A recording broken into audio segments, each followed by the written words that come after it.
Hello, good morning, everybody. We're going to get started here in just a minute, give everybody a chance to configure their audio and video. So hang tight for me in just a moment, and we'll get started at 12:01.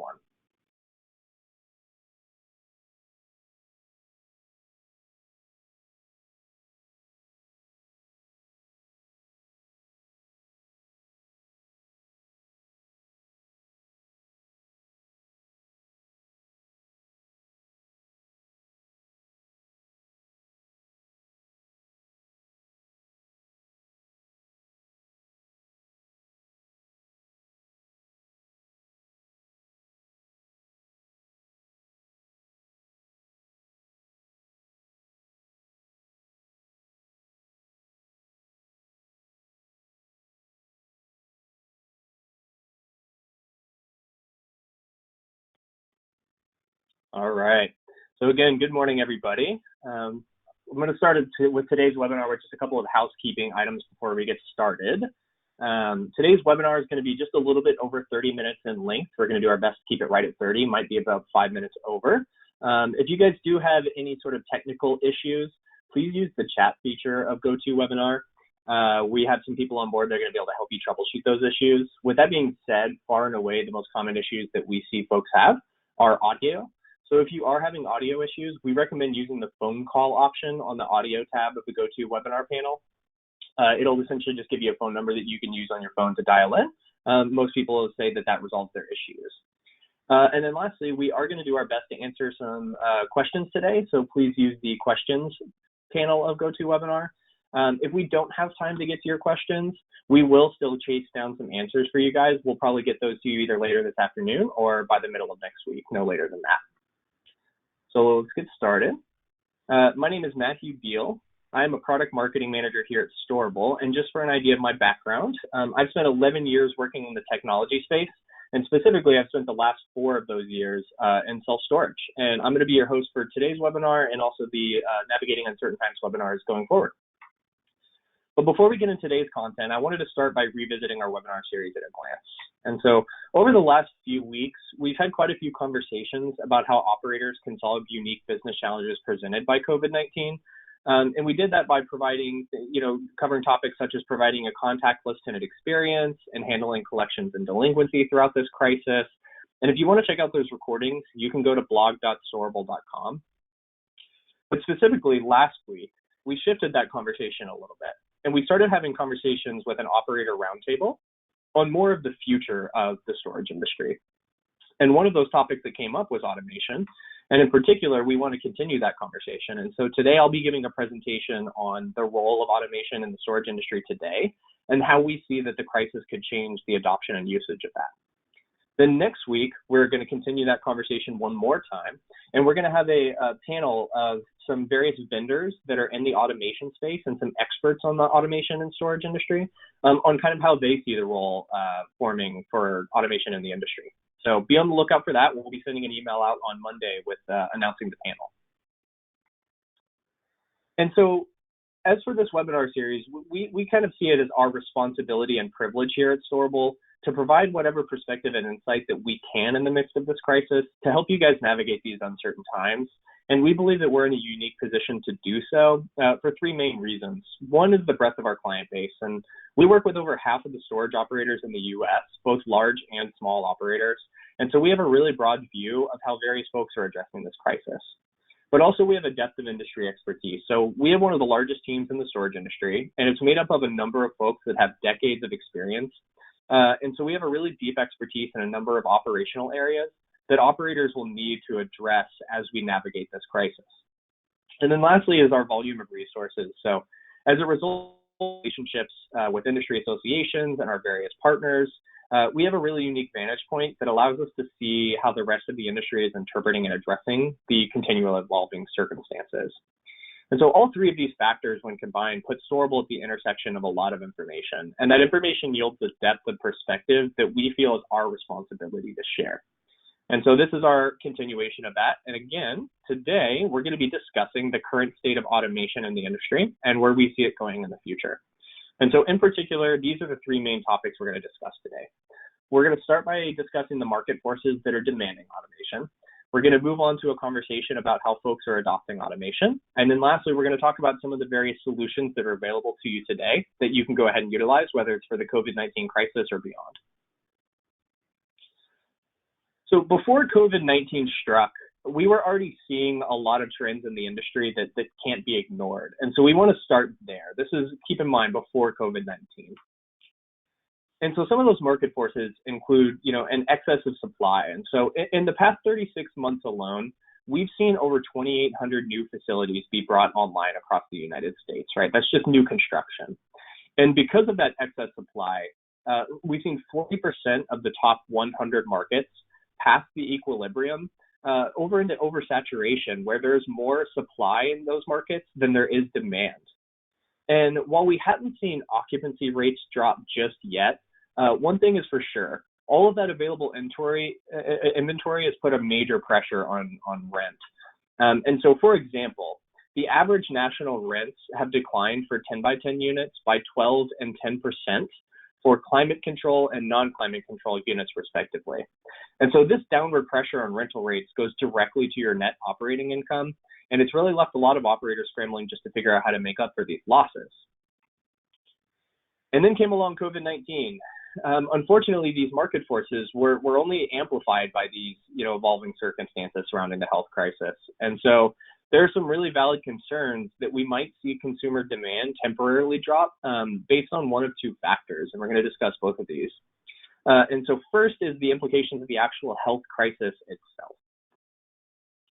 So over the last few months, the number one focus for most people has really just been to prevent the spread of the virus. And as recommended by the CDC, the most effective way to accomplish this is by practicing social distancing or maintaining 6 feet or more of space between you and other people. And so this left operators scrambling to create a contactless tenant experience to keep both their employees and their customers safe. And a number of operators and owners are working from home or locking themselves kind of in the office to be able to accomplish this. And whether it's about that remote work or whether it's about creating a contactless tenant experience, automation is absolutely critical in your success in doing so. And so to illustrate this point, recently the Sparefoot Marketplace introduced this concept of contactless badging. And so you'll see this blue contactless badge on the left side of the image here. So this was done in an effort to help facilities market their contactless tenant experience to prospective tenants and know that they're accommodating for this social distancing so people will feel safe. And what's amazing is that within the first 24 hours of this feature launching, we had over 2,800 facilities already using this badging. And within the first 10 days, that number grew to 5,300. And that's about 40% of our total inventory. That's a lot of people that were hungry for this. But really, there's a very logical question that I'm sure you're asking. What about the consumers, though? Do they care about that? And the short answer is yes, absolutely. Reservation share is a metric that we use at Sparefoot that basically indicates out of all of the shoppers that end up making a reservation at an area where your facility was, what percentage of those reservations did your specific facility receive? And so in that same 10-day span, when we had 5,300 people indicate the badging, those facilities received a 10.8% higher reservation share than before they had applied that contactless move-in badge. So this indicates that consumers, especially during the health crisis, are really, really, really hungry for this form of automated experience. And so for the folks out there that are Sparefoot users, in today's follow-up email for the webinar, we're going to send you guys some links on how you can apply this badging if you haven't done so already, in case you're interested in doing so. So next up is we're also going to discuss kind of the economic impacts of the COVID-19 health crisis, because as we've already seen, there have already been some substantial ones. So a couple data points here. According to Bloomberg Economics, we've already entered a recession here in the U.S. And so while folks are really going to continue to debate what exactly defines a recession and whether or not you agree with that definition, one thing is for absolute certainty is that we have a lot of struggling Americans. As of today, over 30 million citizens have filed for unemployment benefits in the U.S. That is a huge chunk of people. And additionally, a new report by the consultancy McKinsey & Company suggests that it could take up until 2023 for the U.S. to economically recover from the impact of that health crisis. And so we've got a few years we're going to have to ride this one out and be really smart about how we adopt this. And so luckily, though, the storage industry has been, either classified as an essential business or not a non-essential business in all 50 states, meaning that we can continue to operate. We have been deemed providing a valuable service to folks during this time. And if you are not already familiar, we would highly recommend that you check out the SSA's website, Self-Storage Association. You can find them at selfstorage.org. They've done a fantastic job of tracking this and other various legal and all kinds of other mandated implications. And you can read a little bit more about how your state has been approaching this. But what is important to note is that there are going to be operators that will be affected directly by these economic impacts, certainly. But what is absolutely clear is everybody is going to be affected in a secondary way. And so some examples of how that might take place, whether that's tenants having a rougher time paying rent, or whether that we just see, overall demand decreasing for the industry, we're going to be helping you track these impacts over time and kind of how you can respond to those. So lastly, our next step here, we're going to be discussing the impacts of consumer preferences on the usage of automation. And so whether you realize it or not, you likely come into contact with varying degrees of automated systems or products every single day. And so we wanted to start with a couple of examples just to kind of get your guys' brains going on what some of these automated experiences look like, even if you don't necessarily realize it. Starting with a pretty obvious and well-adopted one is ATMs, right? So in case you're not familiar, in the 1970s, when ATMs were really starting to roll out, there was a lot of resistance to the concept of automation there. A lot of people thought it was crazy that you would ever use a machine to go withdraw $20. You'd much rather go into an actual lobby of a bank and go speak with a teller there. And so now kind of look where that's come, right? This is definitely a very well-adopted thing where you'll see people pulling out money from these all the time. And additionally is Redbox, another physical kiosk experience where a lot of you, maybe you're at a Walgreens or you're at a grocery store and you want to grab a movie for your family on the way home. You can go to one of these Redbox units, swipe your credit card and grab a movie without ever actually interacting directly with any sort of employee of the company. Also, Carvana, this is another industry that people said would never be automated. There's just no way. There's too much complexity. There's too much nuance. And so if you're not familiar, Carvana is a company where you can make a purchase for a car entirely online without ever speaking to an individual. And you can head to one of their physical locations that you can kind of see in this picture here, and you can pick up your car and just head out again without ever interacting with anybody. Nest is also another great one. This is a smart thermostat you can install in your home to be able to regulate the temperature and the energy usage and be able to save you a ton of money when you're not home. It can kind of turn your AC off temporarily and it can start cooling it back before you get home. A lot of these smart home devices are being integrated into people's everyday life. And so it's becoming more and more normal, again, that you're probably interacting with this and not even necessarily thinking about it being automated or unmanned. And many more. And so I won't go into more, but there's other things just such as online banking and subscription services and even customer support, people using chatbots where you don't even necessarily recognize you're not dealing with a person, but it's a computer helping you. And so there's been a lot of consumer behavior that is heading more along these lines and in this direction. And so these are some things to consider, but it's important that we also consider this for the self-storage industry and what is the right blend for this. And so some takeaways from this section is, the combination of economic forces, the health crisis, and shifting consumer preferences is really going to force operators to rethink the way that your business is structured. And so whether it's an effort to recoup those losses on rental rates that we talked about, to facilitate social distancing, or just meet the evolving preference of your consumer, some form of automation is critical in ensuring both the present and future success of your business. And to combat these market forces and position yourself to be successful, you're going to need to think about how you're leveraging automation. And as we just explored, automation is really a nebulous term that means a lot of different things for a lot of different folks.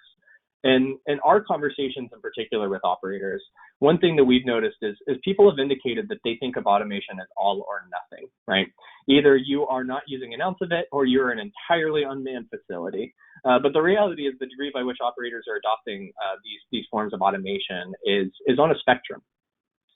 And so starting on the left here, you do still have your people that are not automated at all. These are the kinds of people that are tracking their customer records and their payments with pen and paper. All of their customers are still physically coming into the facility to make a cash or check payment. We've heard stories like people dropping off cash in their units that people are still picking up. definitely people on that far end of the spectrum. With that being said, given that you're attending today's webinar, there's a pretty good chance you're not in this camp, right? You've got some sort of automation that's in your configuration. But on the opposite end of that spectrum, we've got full automation. And so these are the folks that are heavily invested, both financially and operationally, in automated solutions for their facility. And so these guys typically utilize kiosks, online move-ins, online and automatic payments to create an entirely contactless tenant experience, even before the health crisis ever came about. But today, most folks live in this space of practical automation, somewhere in the middle. And so this industry in particular is known for leaning on customer service to differentiate their offering from competitors. And there's a little bit of a stigma out there that by automating various processes or workflows, that you're going to lose that edge. But the reality is an excellent customer experience involves both a combination of that human-to-human customer service and also these automated experiences. You don't have to lose one for the other. And so while most folks have had to implement automation quickly in the wake of COVID-19, we suspect that operators are going to need to continue to shift more and more to the right on the spectrum to be successful going forward. So let's take a look at what this kind of looks like in action. So again, no automation, pen and paper. Unmanned facilities for the fully automated. I think that's well understood. But what are some examples of things that you can kind of do in the middle here, and some things that you probably already even adopted without necessarily thinking of it as automation? One is event-based notifications. So this is the concept, for example, of if a tenant becomes delinquent at your facility, they miss a payment, there's a pretty good chance if you're using facility management software that you've gotten some sort of notification in a task list or some sort of daily workflow where it lets you know that that person has become delinquent. That is an automated event that then allows your manager to pick up the phone or send an email to that person and help collect payments. That's incredibly valuable to complement that great customer service. But maybe you take that a step further, right? And you make sure that they're never delinquent in the first place. You never have to go through collections.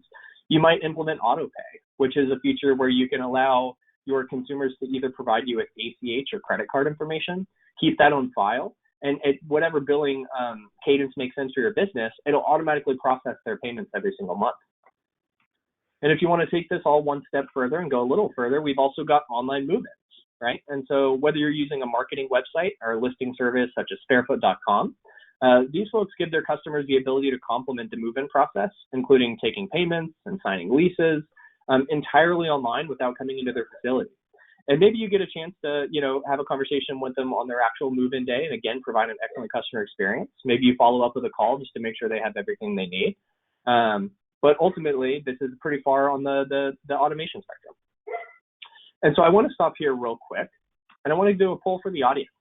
And so I'm curious, where do you guys see your business falling on the spectrum of automation? And so here in just a moment on the poll section of the GoToWebinar panel, you'll have a couple of different options pop up. And go ahead, and if you guys don't mind, let me know kind of where you stand here.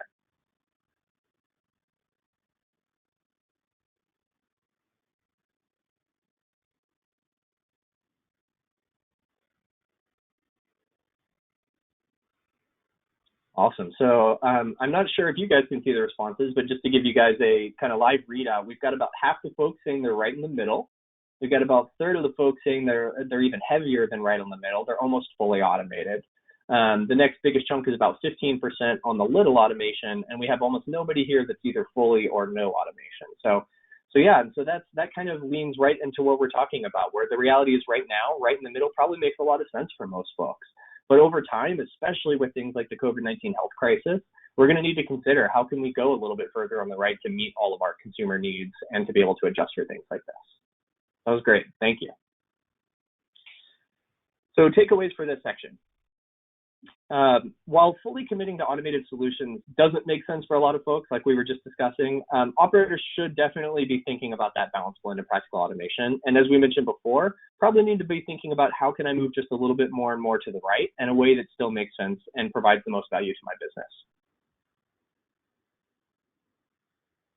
So lastly, we're going to discuss the three categories of practical automation that every operator can and likely should be benefiting from in today's landscape. So the goal of this section here is to kind of help you say, how do I get a little bit further to the right?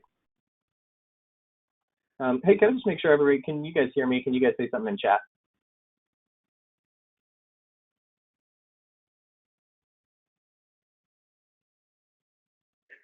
We can hear you, but we still see the poll screen up. Okay, thank you. Sorry, GoToWebinar is doing some funky stuff. Just wanted to make sure. Can you guys see my slide deck at all, or no?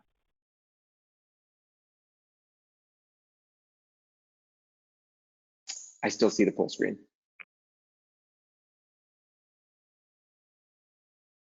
Okay. Full screen just switched. Thank you guys for your patience. What about now?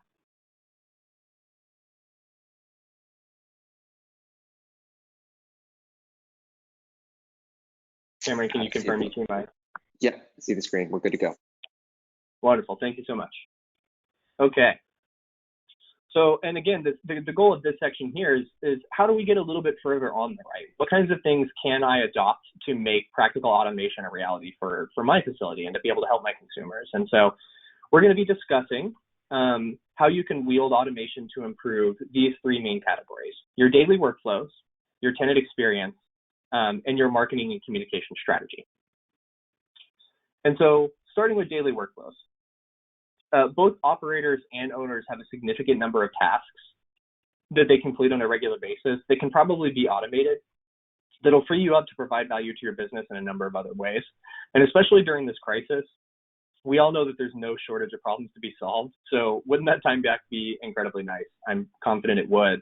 So eSign is the first topic I wanted to discuss today. And so eSign is this capability that is typically built either into your facility management software or your marketing website, that empowers you to send the documents such as your leases to tenants via either email or SMS.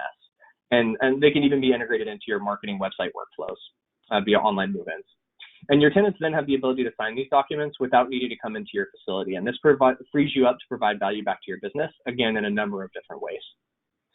And so the next is event-based notification. So we touched on this one earlier. But the idea is that facility management software can be used to automate the creation of various event-based notifications for your managers.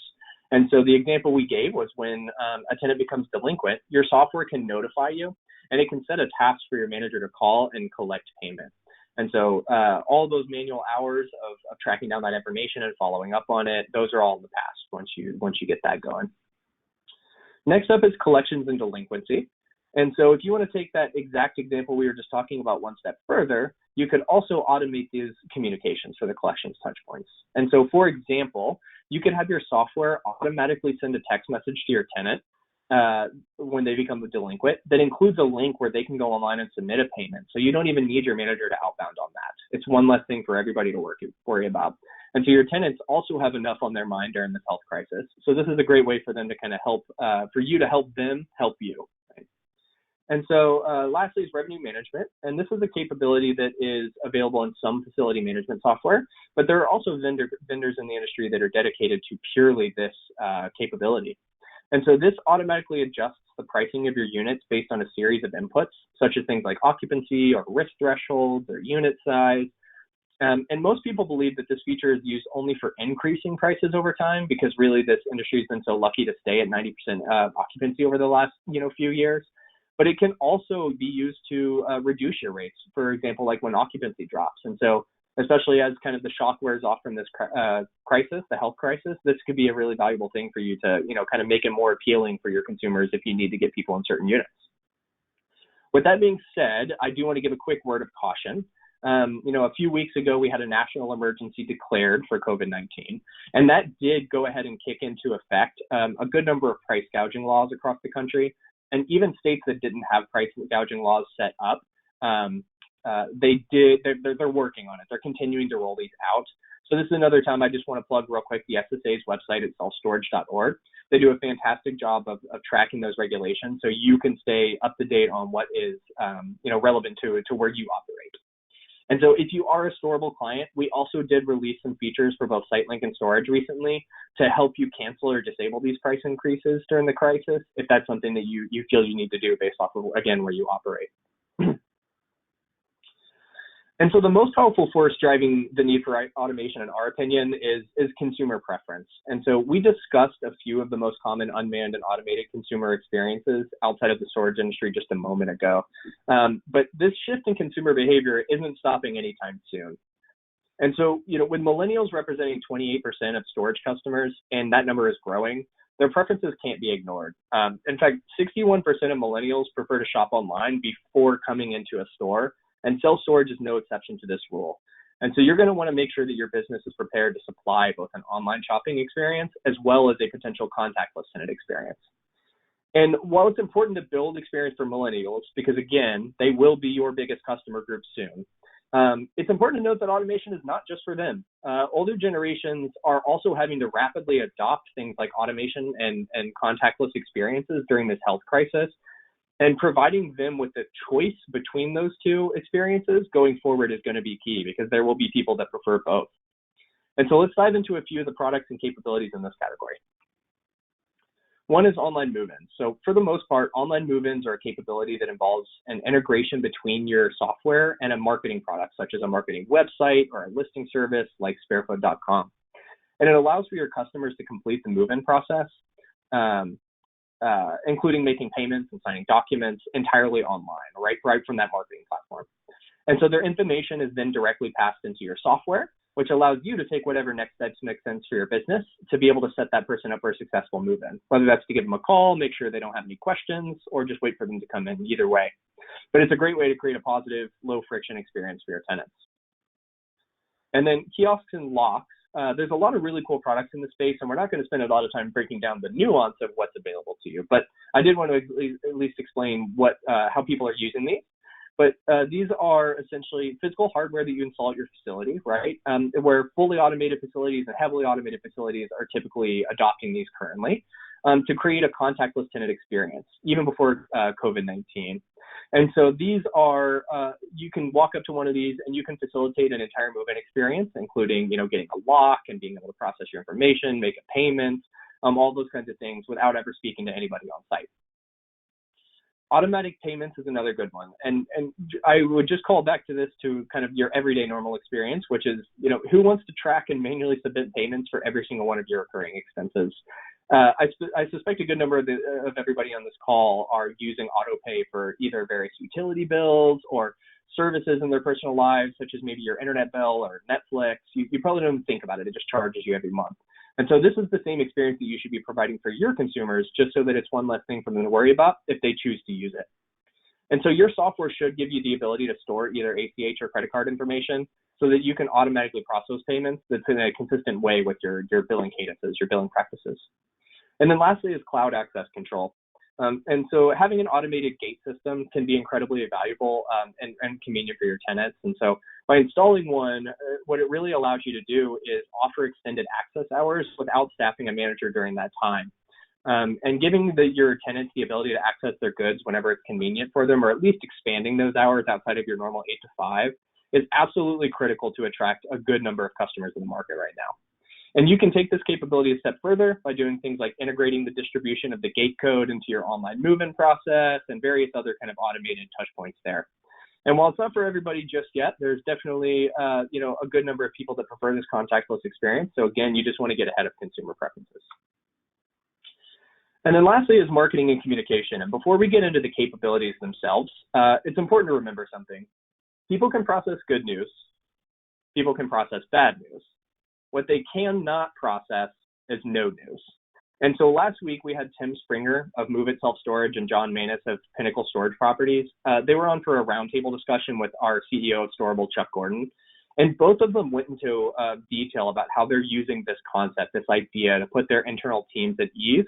And so I would recommend checking out the recording at blog.storable.com.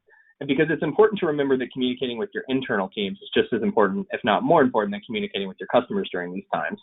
But this does hold true for your tenants as well, especially during uncertain times. We want to communicate and over-communicate, and there's a lot of automated capabilities that can help you do both. So not going to spend a lot of time on email, old reliable here. The reality is almost everybody has an email address and probably checks it at least once per day. And so a variety of various softwares and marketing tools are available to you to kind of help automate the sending of email. And then SMS is if email is old reliable, SMS is new reliable. According to the Pew Research Center, 96% of people in the U.S. now have a cell phone. And so on top of that, it's almost guaranteed that they get some sort of notification that'll like pop up on their screen and get their attention if you send them a text message, which isn't necessarily true for email.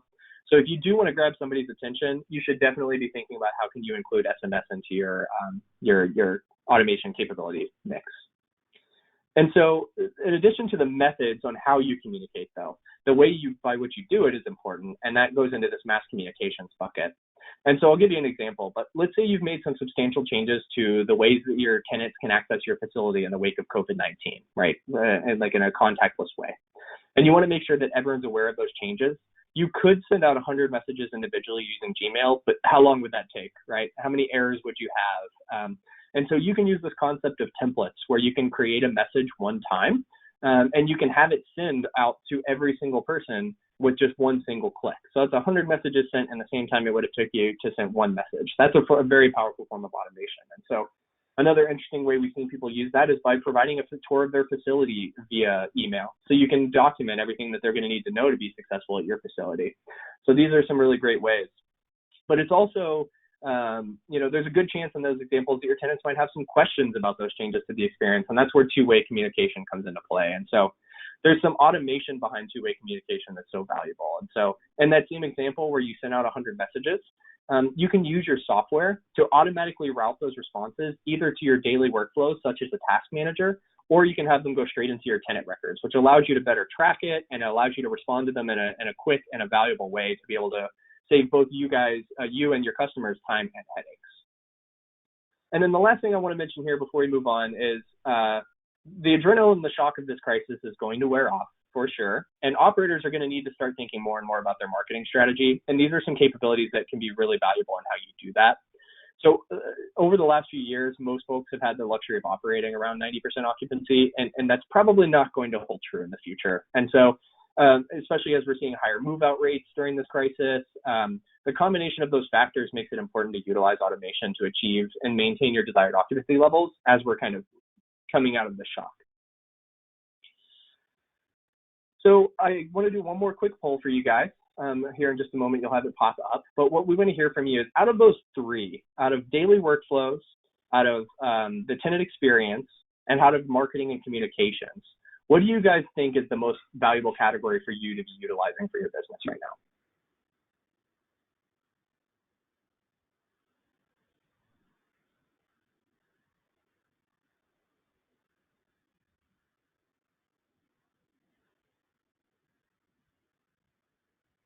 Awesome. So we've had about a third of the people vote. I'll keep you updated as we go, but the numbers are kind of stabilizing. It looks like just short of 2/3 of people are voting for the tenant experience at about 55%, just a little over half.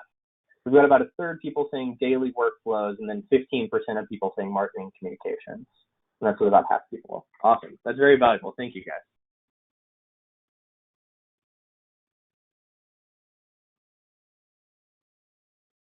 Okay. All right. Can you guys see my screen? Cameron, can you just check in with me real quick? We still see the poll.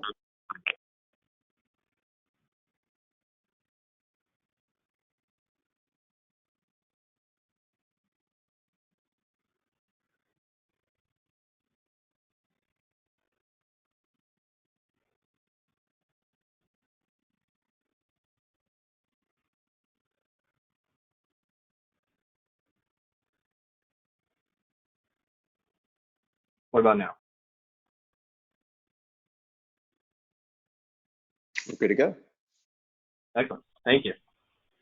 All right, guys. So the takeaways here, in order to address the various economic forces, kind of the evolving health crisis, and your shifting consumer preferences, operators are going to need to be able to consider a level of practical automation that makes sense for your business. And so whether you focus on the daily workflows, tenant experience, or marketing and comms, there's really no denying that automation is going to be here to stay. And so over time, we're going to continue to monitor kind of the shifting landscape. And as I mentioned before, we're going to have some more conversations on this topic. And so next week, we're going to have a roundtable with some experts and vendors in this space to be able to come in and field some of the questions from you guys as well on that. But that concludes today's presentation. So I very much appreciate it from you guys. We do have a couple more things I wanted to cover real quick. We are just a few minutes over time. So as I mentioned before, we're not going to have time to get to Q&A today, but we will be following up with you guys. So we'll get responses to you by no later than the middle of next week. But very much appreciate your engagement. Looking forward to seeing what kinds of questions you guys had. But a couple of things. One is we wanted to talk about a feature for Storable clients. So we had a really exciting launch this week in case you guys missed it. But we now have online move-in capabilities for SpareFoot, SiteLink, and StoreEdge. And so this is in particular the first time we've ever had anything like this for SpareFoot. And so this is incredibly exciting. But given the importance of automation, we really wanted to give our customers the tools they needed to succeed. And so earlier this week, we released some fully integrated contactless move-in capabilities. And our team fast-tracked this release to make sure that you had the tools that you needed for your success, now and well into the future, especially during this health crisis. And so these new innovations stretch across the Storable platform, and as I mentioned before, fall into three categories. We have the contactless badging on SpareFoot that we discussed earlier. We have online move-in through SpareFoot, and we also have the ability for you to text and email an online move-in flow through either SiteLink or StoreEdge management software. And so each of these capabilities are available now to you at no additional cost. And if you want to learn how to enable these features and use them, you'll be able to read more about them. We're going to include some links in our follow-up emails today on how you configure and use those. So be on the lookout there. And then we'll do one more quick poll for you guys. I do want to hear the answer to this, and then we'll wrap it up. But we want to hear, now that we're talking about this, how important is it for your business to utilize online move-ins right now? How do you guys feel about this?